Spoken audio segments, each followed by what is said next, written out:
all of you. Yes, as you know, जैसा कि आपने कल पढ़ा था वेव फ्रंट के बारे में हमने कुछ पढ़ा था। क्या होता है वेव फ्रंट? हेगन्स प्रिंसिपल। हेगन्स ने वेव नेचर ऑफ लाइट रे का एक दूसरा नेचर दिया था जो वेव नेचर था। मीन्स लाइट वेव की तरह चलती है। वेव की तरह कैसे?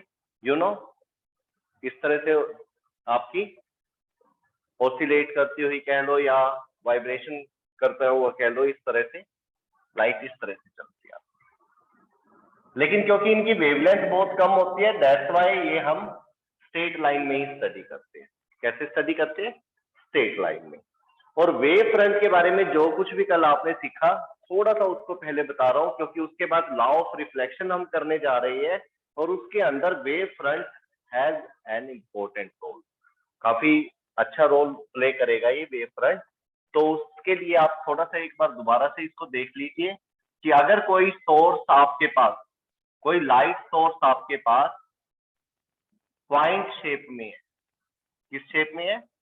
पॉइंट शेप में, तो वो अपने अंदर से रे और वेव, देखो रे नेचर भी होता है और वेव नेचर भी। और आप क्या स्टडी करने वाले हैं इसमें कि हम वेव नेचर पढ़ने वाले हैं। तो वेव नेचर क्या, उसमें से इस तरह से रिपल्स निकलेंगे। क्या निकलेंगे?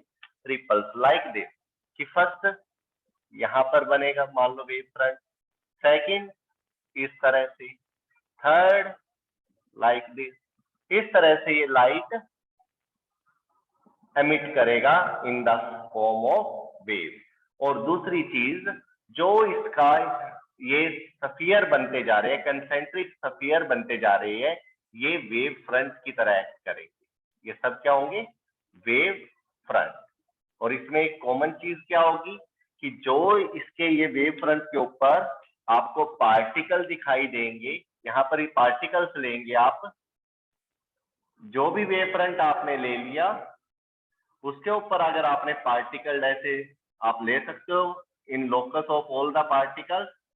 अगर आप इनको ज्वाइन करेंगे तो एक स्फेरिकल शेप मिलेगा और इसका जो वेव फ्रंट का नेचर आ जाएगा वो स्फेरिकल वेव फ्रंट होगा। यही सीखा था आपने, ठीक है। और ये सभी पार्टिकल पॉइंट सोर्स से जो इनका डिस्टेंस होगा वो कैसा होगा? इक्वल, सेम होगा। दूसरी चीज क्या करी थी आपने?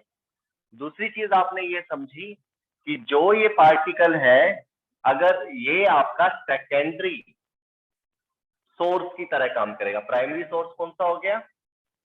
जो आपने स्टार्टिंग में लिया था। अब आप इस वेव फ्रंट के ऊपर भी जो जितने भी ये पॉइंट्स आप ले रहे हो, ये भी आपका सोर्स की तरह काम करेंगे। मतलब जो काम आप इससे करवा रहे थे वो काम आप इससे भी करा सकते हो। कैसे?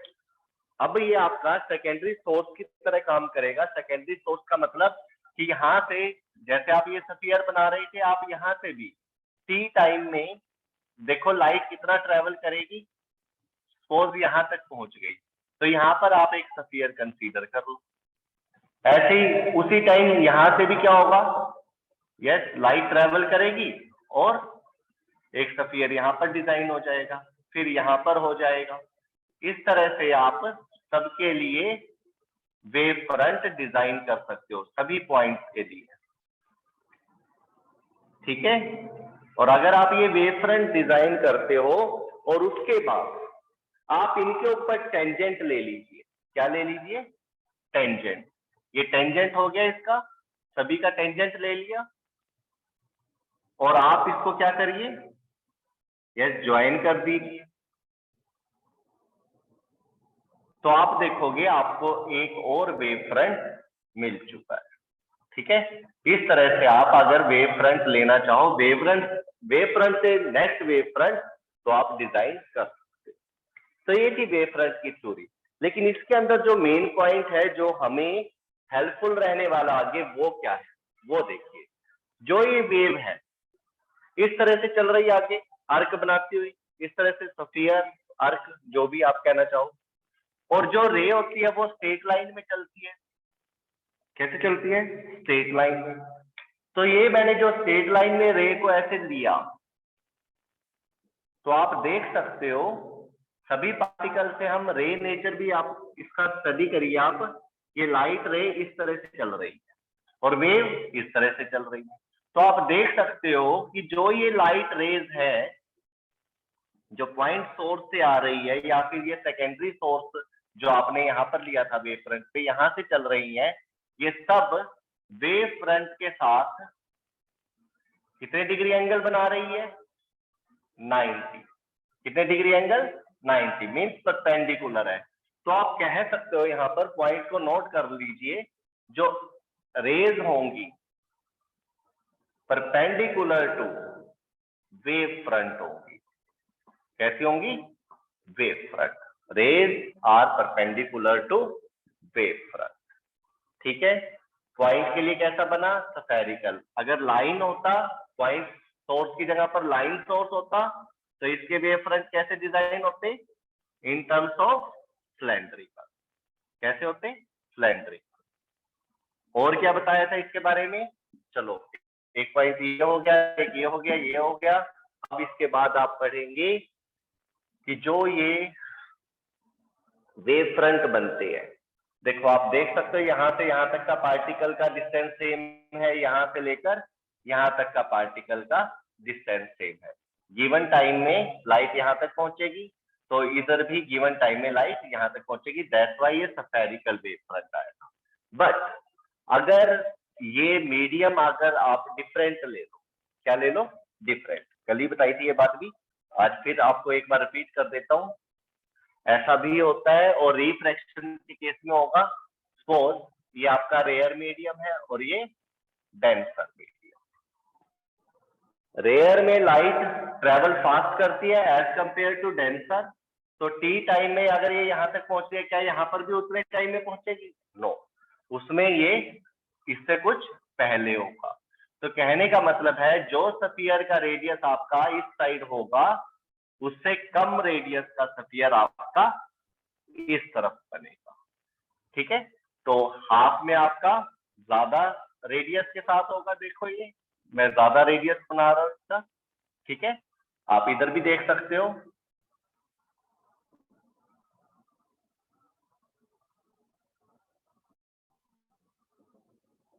इस तरह आप देख सकते हो। हाफ के लिए मैंने क्या करा है?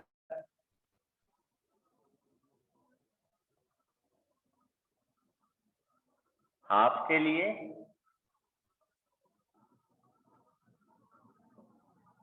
रेडियस की वैल्यू क्या होगी? कम होगी। और इधर हाफ के लिए जो रेडियस होगा वो ज्यादा होगा। ठीक है, स्फीयर का। You can see this thing because this is rare medium and there is denser medium. तो ये सारी चीजें आपको वेव फ्रंट के बारे में पता होनी चाहिए। चलो, आज हम अपना आर्टिकल स्टार्ट करते हैं। Law of reflection. You have to prove law of reflection. इसके अंदर एंगल वेंगल लेने होंगे आपको, थोड़ा मैथमेटिक्स का यूज करेंगे, कुछ प्रॉपर्टीज लगाएंगे एंगल वेंगल की, कॉन्ग्रुएंट ट्रायंगल्स की, और उसके हिसाब से प्रूव करेंगे। Firstly you have to know about what is law of reflection. Law of reflection क्या होता है? शॉर्ट में बताएंगे, कोई ज्यादा डिटेल नहीं, बिकॉज 10th क्लास में आपने इसको पढ़ा हुआ है। तो लॉ ऑफ रिफ्लेक्शन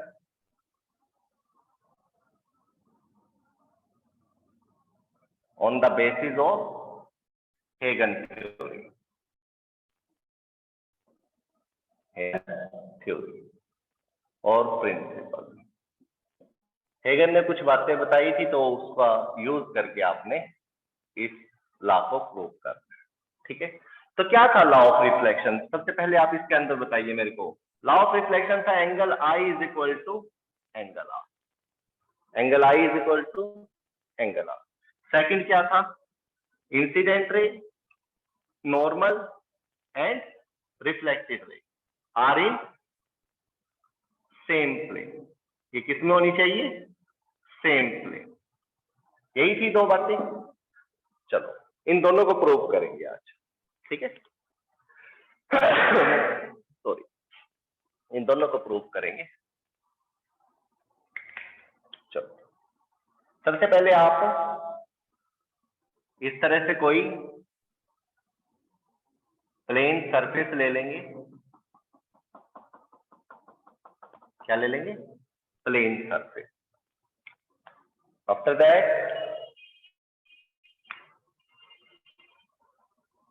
लाइट को इंसिडेंट करें इस तरह।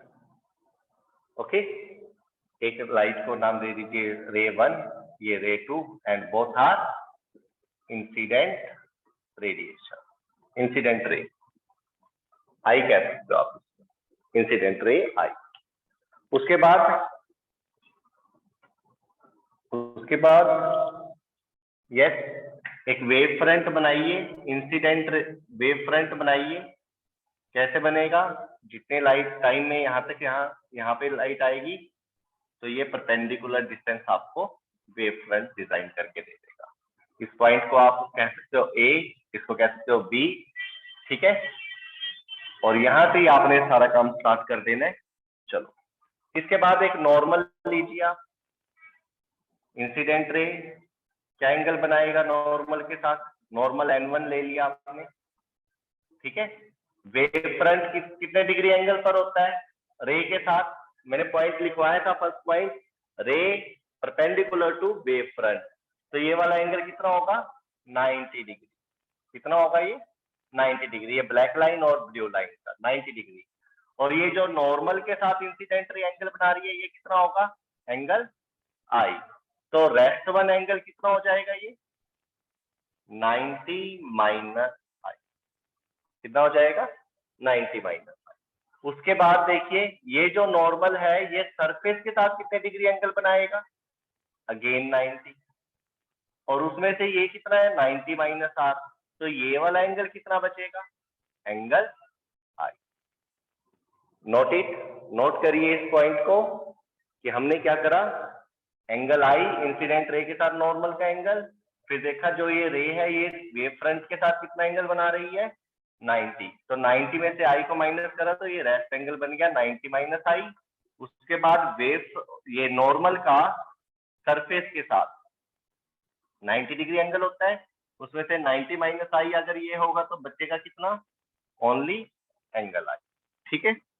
चलो, इसके बाद ये लाइट रे रिफ्लेक्ट कर जाएगी, यहां से रिफ्लेक्ट करेगी तो कहां जाएगी? यस, इस तरह, ये वाली लाइट इस तरह, ठीक है। ओके, इसके बाद यहां पर आ जाइए, फिर दोबारा एक नॉर्मल डिजाइन करेंगे। N2 वेव फ्रंट ले लीजिए इसका। रिफ्लेक्टेड रे, कौन सी रे होगी ये? Reflected ray. रिफ्लेक्टेड रे का वेव फ्रंट कहां पर बनेगा? यस, ये बन जाएगा रिफ्लेक्टेड वेव फ्रंट। और ये क्या था? Incident wave front.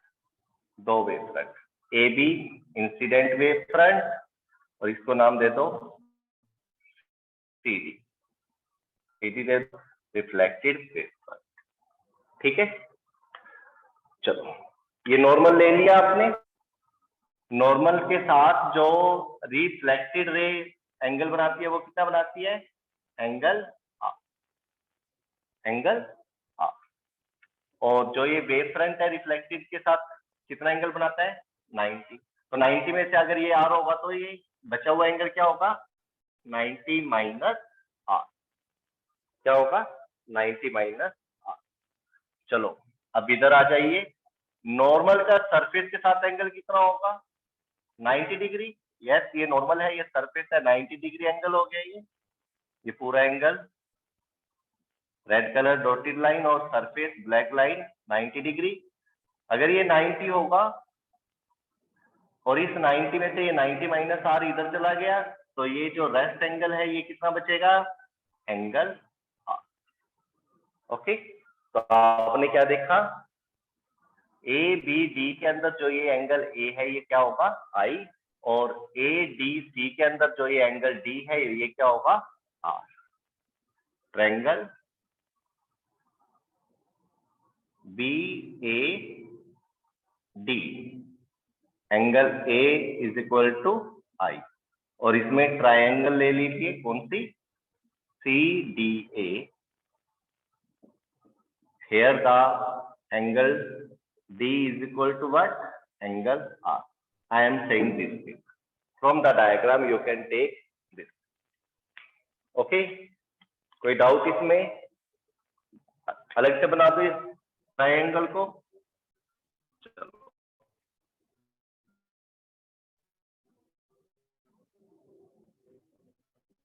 चलो ये A हो गया, ये B हो गया, और ये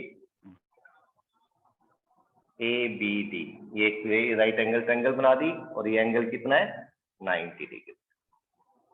ये वाला एंगल कितना है इसमें, एंगल I, और ये साइड क्या है, इंसिडेंट वेव फ्रंट, यही है। ये क्या है, सरफेस, मिरर सरफेस। चलो उसके बाद दूसरी ट्रायंगल ADC बनाइए। कैसे,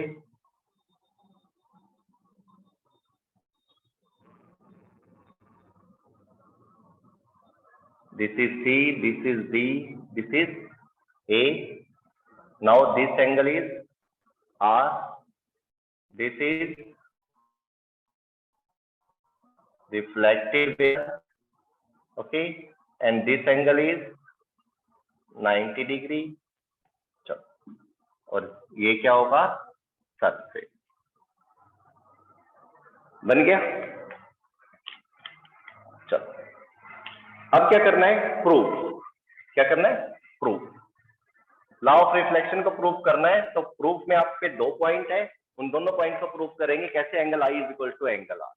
तो इस ट्रायंगल को देखिए, इन दोनों ट्रायंगल्स को, क्या ये साइड कॉमन है, एडी साइड कॉमन है, एंगल सेम है, यस और नो, और वेव फ्रंट, सॉरी बीडी, यहां से यहां तक देखिए, बी से डी। सपोज जो लाइट है आपकी, रेयर मीडियम है, ये सारा ही रेयर मीडियम है, रिफ्रैक्टिव इंडेक्स की वैल्यू इधर भी वही है, इधर भी वही है, नो इश्यू।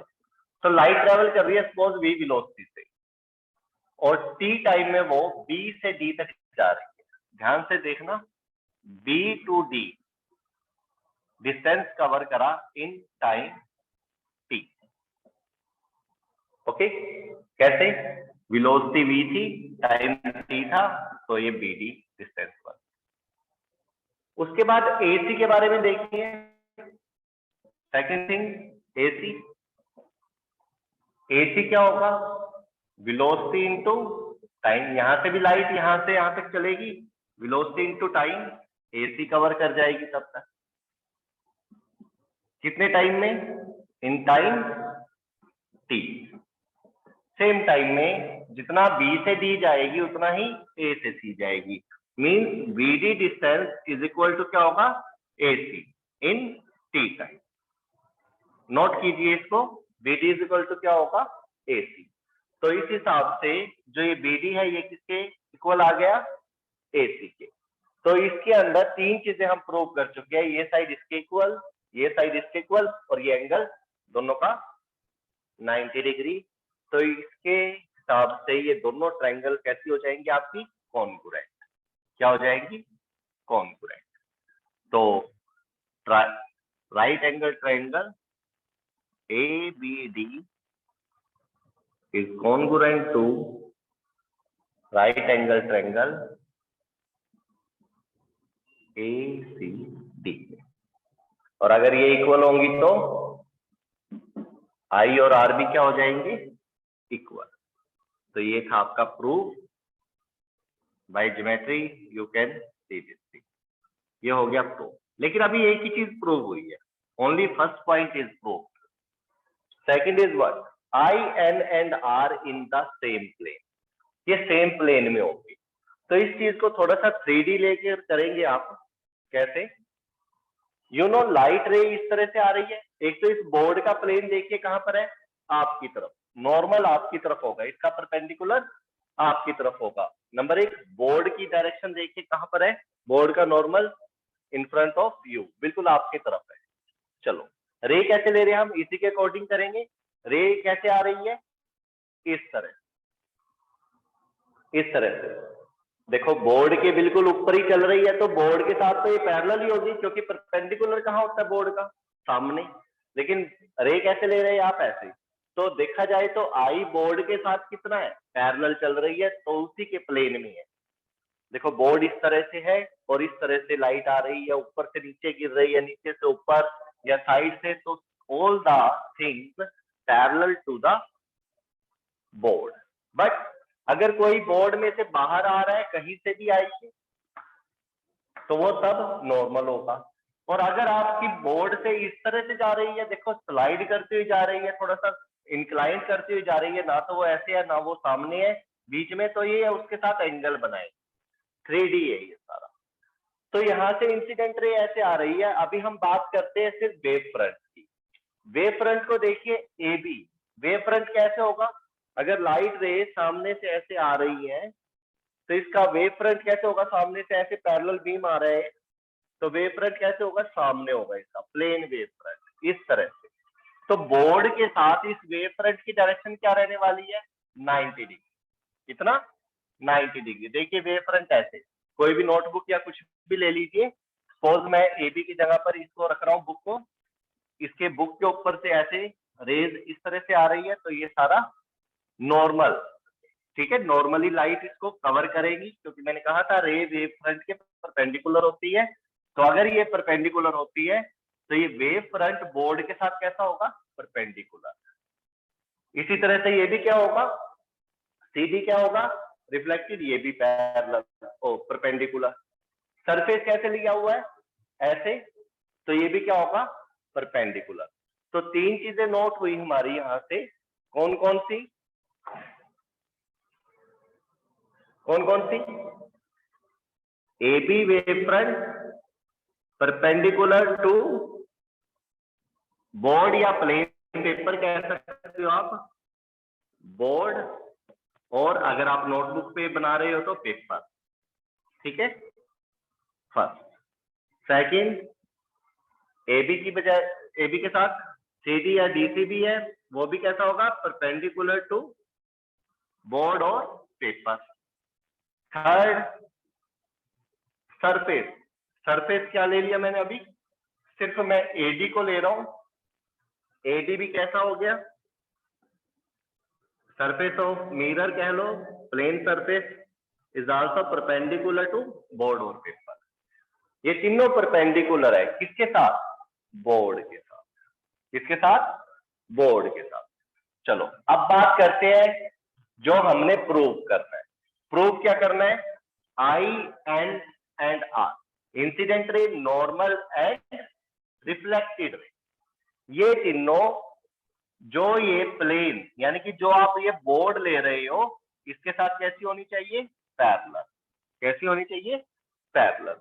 तो ये तीनों चीजें आपको समझ में आ गई, ए बी डी सी और surface, all these three things are perpendicular to board, either in this, either in this, और सरफेस, सरफेस भी आपका परपेंडिकुलर है।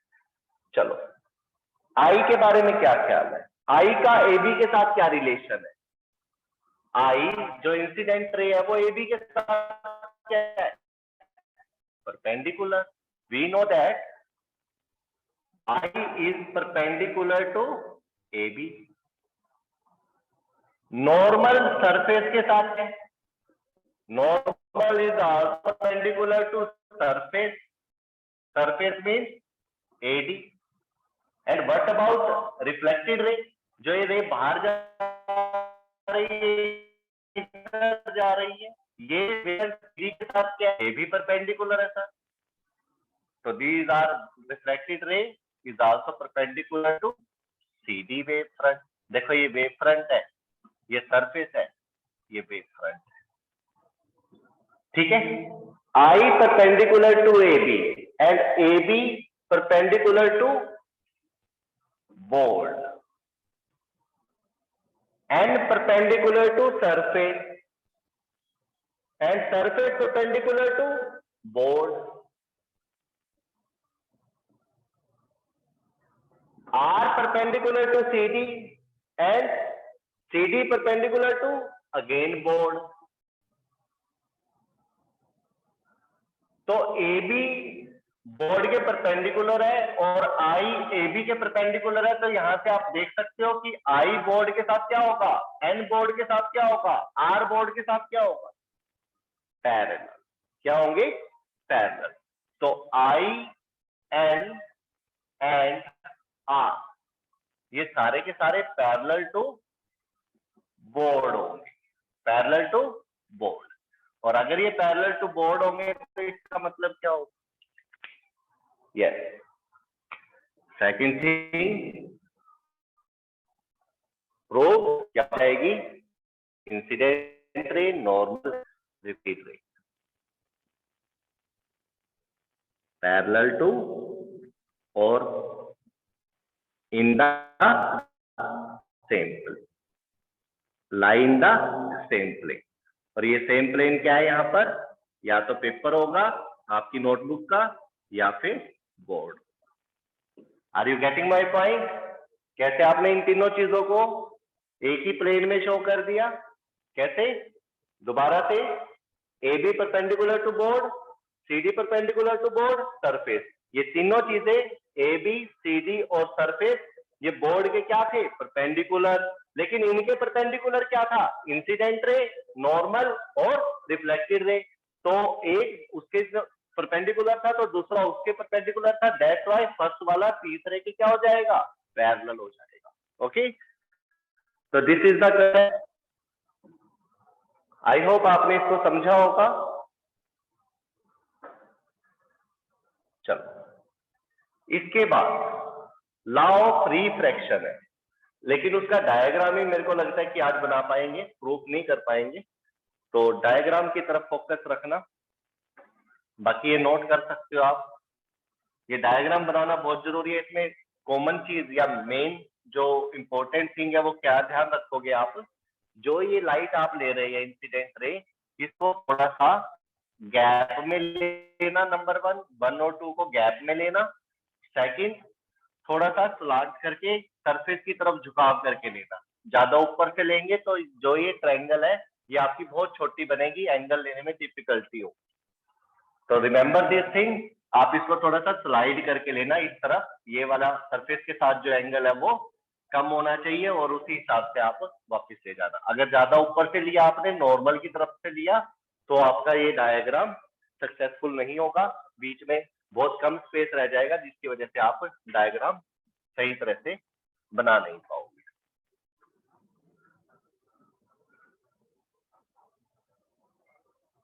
चलो,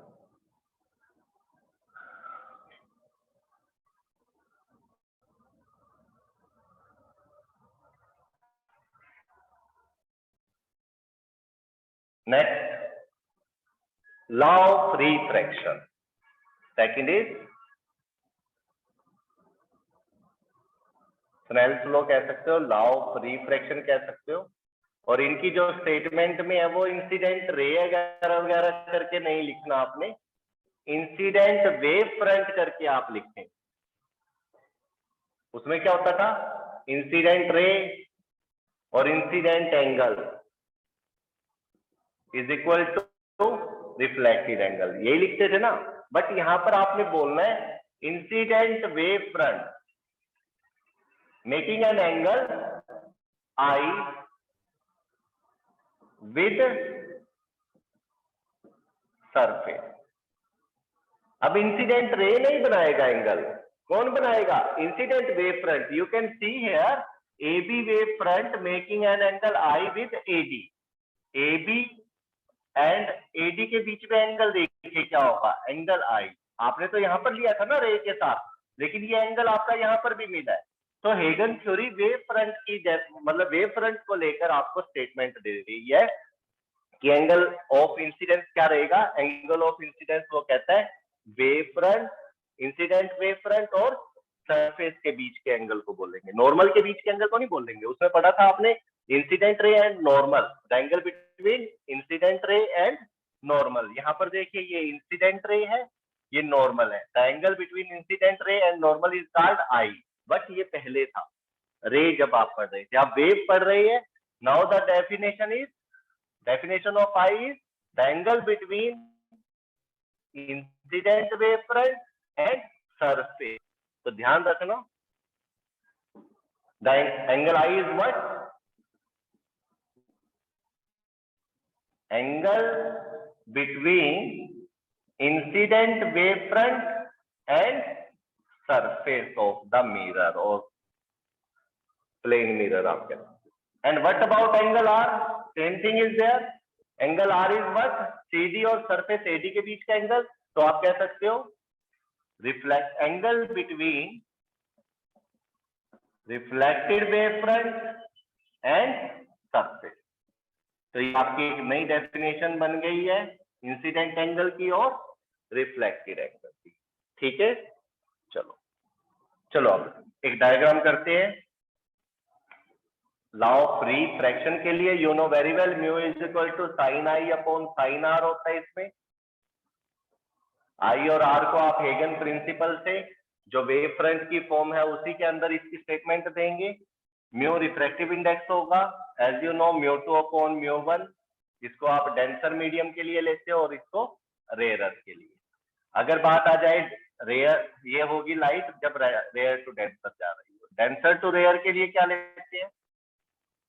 again mu is equal to sine R upon sine I कर देते हो. और इसका यूज भी किया था आपने, कहां पर किया था? TIR, total internal reflection. Total internal reflection के लिए जरूरी कंडीशन क्या थी? Light denser to rare. चलो इस चीज को खत्म करते हैं, हम प्रूव करते हैं. इस चीज को कैसे करेंगे? डायग्राम बनाते हैं. इसमें डायग्राम कैसे बनेगा? इसमें कोई आपने ट्रांसपेरेंट मीडियम लेना है, एक तरफ rare medium, second denser. Okay, यहाँ का रिफ्रैक्टिव इंडेक्स म्यू वन, यहाँ का mu two. And you know very well mu one is less than mu two. Rare है ये डेंसर. क्या होगा इसके अंदर?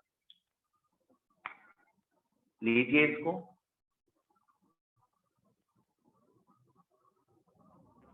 इस तरह से लाइट लेंगे. ठीक है, उसके बाद ये वेव फ्रंट बनेगा.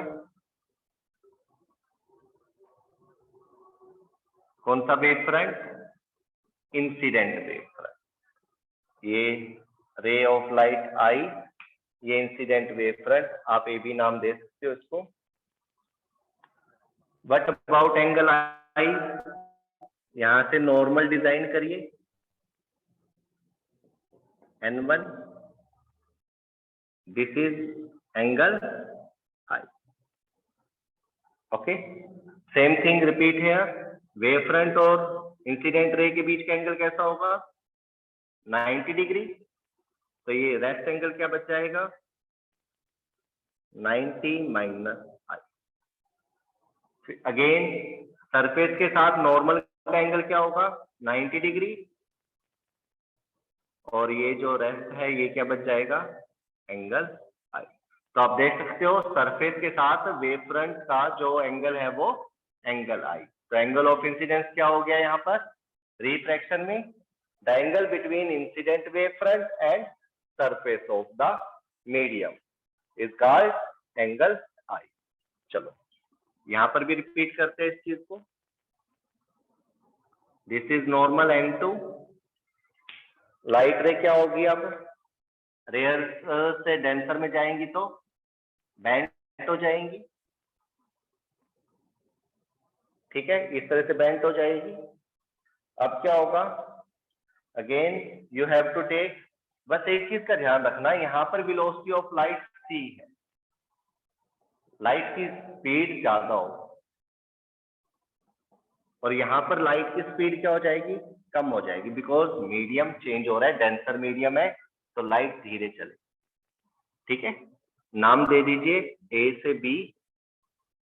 इसको अब वेव फ्रंट बना रहा हूं मैं यहाँ पर.